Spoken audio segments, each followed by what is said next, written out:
సభకు నమస్కారం. ఈ 15 నిమిషాలు ఇచ్చారు కదా, దీనిలో నేను జస్ట్ నా గురించి 1 నిమిషం, తర్వాత కథ గురించి 2-3 నిమిషాలు, ఆ తర్వాత నేను రాసిన కథ గురించి.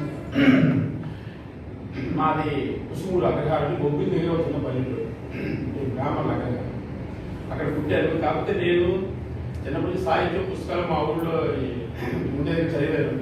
కానీ నేను ఇంజనీరింగ్ చదువుకుంటాను. ఇంజనీరింగ్ చదివినా కూడా ఈ సాహిత్యాన్ని అవ్వలేదు. చిన్నప్పుడే నేను ఐవర్ గోల్డ్ స్మిత్, తర్వాత షేక్స్పియర్ డ్రామాలు, తర్వాత ఇలా ఎర్నెస్ట్ హెమింగ్వే కథలు, ఇవన్నీ నాకు చదివి మహాభారతం రాయడం వల్ల నాకు కాలేజీ చదువుతున్న నుంచి మ్యాగజైన్ కథలు రాయడం కదా నాకు అలవాటు. అలా రాస్తూ ఉండి ఇప్పుడు దాకా నేను 780 కథలు రాశాను. అంటే బిఎస్ మంత్రులు రాసింది మల్లా వెంకటేశ్వర గారు 2500 కథలు రాశారు. ఆయన 110 నవలు రాశారు. ఆ తర్వాత చెప్పుకోవచ్చు శివరామ ప్రసాద్ గారిని వాణిశ్రీ అంటారు. ఆయన రాసే ఆయన సహస్ర కథాంశాన్ని పిలిచారు. కరుడు ప్రతాప రవిశంకర్ అని అతను ఒక 753 కథలు రాశారు. బహుశా నేను 4th ఏమో ఉన్నాను, అది తెలియదు. శివప్రసాద్ గారు 520 కథలు రాశారు. ఇదేమా సరే, నేను 42 నవలు రాశాను. నేను క్రిత సంవత్సరం 10 నవలు రాశాను. అంతకుముందు 15 నవలు రాశాను. నేను ఒక నవలు 15-20 రోజులు రాసుకుంటాను. నవలు అది నాకు అలవాటు వస్తుంది కాదు. సరే, ఇది నా గురించి ప్రయోజనం. నేను ఎంటెక్ చదువుకున్నాను జేఎన్టీలో, జామనగర్లో ఇంజనీరింగ్ ఎంటెక్. నేను ఐవర్ పనిచేసి ఆ తర్వాత నేను ఆర్వీకి ఇక కథ గురించి చెప్పుకోవచ్చు. కథ అనేది చాలా మంది కథ చెప్తుంటారు అనమాట. మనకి కథ చెప్పడం అనేది కొత్త కాదు. మహాభారతాన్ని కూడా కథ చెప్పడం ద్వారానే ప్రారంభమైంది. పరీక్షిత్ చనిపోతున్నట్టుగా అతనికి మహాభారత కథని ఆ సుఖ మహర్షి వచ్చి చెప్తాడు. సో అప్పుడే మనకి కథ ప్రారంభమైంది చెప్పడం అనేది. ఆ తర్వాత కథ స్టార్ట్ అయ్యి చదువుతుండడం అవన్నీ జరిగేవి. ఇకపోతే ఇంగ్లీష్లోని వచ్చినటువంటి కథా సాహిత్యం ప్రపంచాన్ని మలుపు తిప్పింది. 15వ శతాబ్దంలోనే షేక్స్పియర్ విపరీతమైన అద్భుతమైన డ్రామాలు రాశాడు.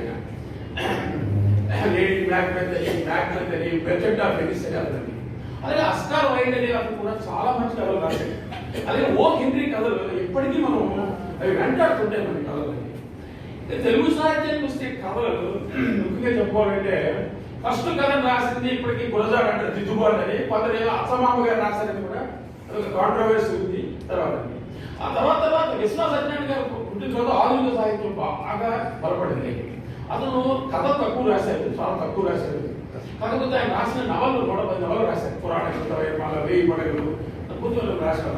మహానుభావుడు జ్ఞానపీఠ అవార్డు మన తెలుగులోని ఈ కవిత్రైన తర్వాత అంత స్థాయిలో నిలబెట్టే గొప్ప కవి. దాని తర్వాత వచ్చింది శ్రీశ్రీ. మన తెలుగు సాహిత్యాల్లో కవులకు పేరు తెచ్చినవాడు శ్రీశ్రీ. ఆయన రాసిన ముఖ్యం తక్కువ పుస్తకాలైనా మహాప్రస్థానం మాత్రం ఒక 50 పేజీలు కూడా లేక మన తెలుగు సాహిత్య చరిత్రని ఒక మలుపు చూపిస్తుంది అనమాట. ఆ తర్వాత చెప్పుకొని తెలుగు సాహిత్యాన్ని సుసంపన్నం చేసింది దేవరకొండ బాలగంగాధర గారు. అమృత కూర్చుని రాత్రి రావడం చిన్నమైన 40 ఏళ్ళు చచ్చిపోయాయి కలుగులో పుట్టి. అతను రాసిన అమృత కూర్చుని రాత్రి ఇప్పటికీ మాట్లాడుతుంది, వెంటాడుతూనే ఉంటుంది. నేను రాసిన ప్రతి నవలం ప్రతి అతను కోట్ చేస్తూనే ఉంటాను. అమృత కూర్చుని రాత్రిలో ఉండే కదా, అంత అద్భుతం. శ్రీశ్రీ మహాప్రస్థానానికి విప్లవాత్మకంగా పద గాంభీర్యంతో పేరు వస్తే ఇతనిలో ఉండేటువంటి ఒక ఈ వైరుధ్యం అంత అద్భుతమైన సాహిత్యంతో రాసినటువంటి ఈ అమృత కూర్చుని రాత్రి కథలు మాత్రం ప్రభావితం చేశారు అందరినీ. కాబట్టి అందులో అతను కూడా కొన్ని కథలు రాశాడు. ఈ అమృత కూర్చుని రాత్రి గేయంతో పాటు అతను రాసినటువంటి కథలు ముఖ్యంగా ఊరి చివర ఇల్లు, దొంగ, ఇటువంటి కథలు చాలా ప్రాంతం చాలా బాగుంటాయి. అది కథలు వెంటాడుతుంటాయి. అమృత దేవతలు మార్గంగా తెలుగు ఎప్పుడైనా తెలుగు సాహిత్యం ఒక్కసారి అమృత కోసం రాత్రి చదవండి. మనకి అంటే దాని తర్వాత లేదు. చాలా మంది రాశారు, గొప్ప గొప్ప కవులు రాశారు, కానీ ఇంతలా జన బాహుళ్యులకు వెళ్ళలేదు. శ్రీశ్రీ మహాప్రస్థానం వెళ్ళింది. అంతకన్నా అందమైన సాహిత్యాన్ని సృష్టించేవాడు. దేవుడు కృష్ణశాస్త్రి వాడు శ్రీనివాసాచార్యులు రాశారు. ఇంత అద్భుతంగా ఒక శతాబ్దం పాటు మనుషులు ప్రభావితం చేసే పుస్తకం అమృత కూర్చుంటారు. సరే, ఇక కథలోని కొన్ని కథలు మన తెలుగుని వెంటాడే. క్రైమ్ అండ్ పనిష్మెంట్ అనే ఒక చిన్న ఏర్పాటు. క్రైమ్ అండ్ పనిష్మెంట్ అంటే నేరము శిక్ష అనే పదం. అంటే ఒక హీరో ఒక తప్పు చేస్తాడు, ఒక కుటుంబానికి అతని వల్ల అన్యాయం జరుగుతుంది. జరగగానే వెంటనే హీరో ఏంటి తన తప్పు తెలుసుకొని ఆ కుటుంబాన్ని రక్షిస్తాడు. ఇది కథ. ఈ కథ ఇంగ్లీష్ లో వచ్చింది. చాలా రోజులు ఆస్కార్ వైల్డ్ రాశాడు టైం అండ్ మర్చిపోతుంది. ఆ తర్వాత అదే థీమ్ తో 2-3 వేల కథలు వచ్చాయి. అంత అద్భుతమైన థీమ్ టైం అండ్ మర్చిపోతుంది. దుర్గా కూడా వచ్చింది. న్యాయమూర్తి కె కృష్ణ దర్శకత్వంలో వచ్చింది. కృష్ణను భారతి చేశారు. అందులో కృష్ణ డ్రైవర్ గా డబ్బున్న వాడు ఒక అతన్ని బట్టి చేస్తాడు, ఒక బాలయ్య. అది పడిపోతాడు. అది తెలుసుకొని ఇంటికి వెళ్ళి ఆ కుటుంబాన్ని రక్షిస్తాడు. ఆ తర్వాత అదే కథ ఖైదీ బాబాయ్ వచ్చింది. మొన్న అతడు సినిమా కూడా మా మహేష్ బాబు అతను చంపేస్తాడు, వారి ఇంటికి వెళ్ళి ఆ కుటుంబాన్ని రక్షిస్తాడు. ఇదే థీమ్తో ఇది ఈ కథలో ఉండే ఫ్లేవర్. అలాగే మీకు మొండపూడి వెంకటరమణ గారు రాసినటువంటి మొట్టమొదటి రాసిన కథ సాక్షి సినిమాకి చిన్న కథ. హైనూన్ అనే ఒక కథ. హైనూన్ అంటే ఒక మధ్యాహ్నం పూట ఒక క్రిమినల్ ట్రైన్ దిగి వచ్చి వాడు ఎవరి వల్లైతే తను జైలుకి వెళ్ళడం వాడి చదువులో వస్తాడు. అదే కథ థీమ్. అదే సాక్షి సినిమాను చిన్న కథగా ఆంధ్రప్రదేశ్లో రాసి దాని సినిమా కన్వర్ట్ చేశారు. అంటే ఒకరు సాక్షి అని చెప్పి ఎవరైనా తప్పు చేస్తే వాడి మీద కక్ష తీర్చుకునే స్థాయిలో హీరో ఎలా తప్పించుకుంటాడే థీమ్ మీద కూడా కొన్ని వేల కథలు వచ్చాయి. ఇంకొక బెస్ట్ థీమ్ ఏంటంటే ఒక సాయంత్రం పూట హీరో ఏ రోజు ఒక నదిలోకి వెళ్ళి అతను ఎక్కడికి వెళ్తాడో తెలియదు, దిగుతాడు. అక్కడికి ఎలా ఉంది, వర్షం పడుతుంది, అక్కడ నది ఉంటుంది, వెళ్ళలేడు. ఆ రాత్రి ఎన్ని ఉండవు, ఇంట్లో ఉండడం. ఆ రాత్రి ఏం జరుగుతుందనే థీమ్ మీద సుమారు 1500 కథలు వచ్చాయి.